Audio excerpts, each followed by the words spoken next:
అందరికీ నమస్కారం। ఈ రోజు మనం చేసుకోబోయే రెసిపీ నైవేద్యంగా కానీ మనకి బ్రేక్ఫాస్ట్ గా కానీ లేకపోతే ఏదైనా ఒక పూట భోజనం చేయాలి ఉపవాసం ఉండాలి అనుకున్నప్పుడు కానీ చేసుకోవడానికి ఉపయోగపడుతుంది।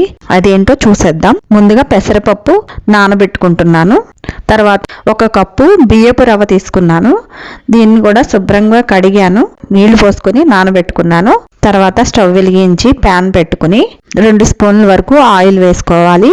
తర్వాత ఒక చిన్న టేబుల్ స్పూన్ ఆవాలు, జీలకర్ర, 2 ఎండుమిర్చి, కరివేపాకు, ఇంగువ ఖచ్చితంగా వేసుకోవాలి।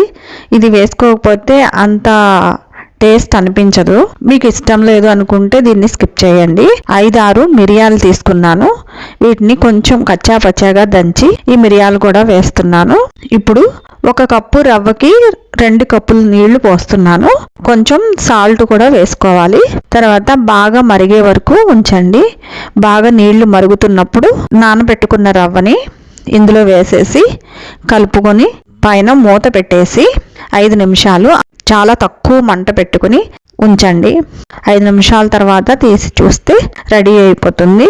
అంతా ఉడికిపోయింది। శుభ్రంగా కలుపుకొని దీని మీద పైన 1 స్పూన్ నెయ్యి వేసుకుని నైవేద్యంగా పెట్టుకోవచ్చు। ఈ రెసిపీ కనుక మీకు నచ్చితే నా ఛానల్ని సబ్స్క్రైబ్ చేసుకోండి।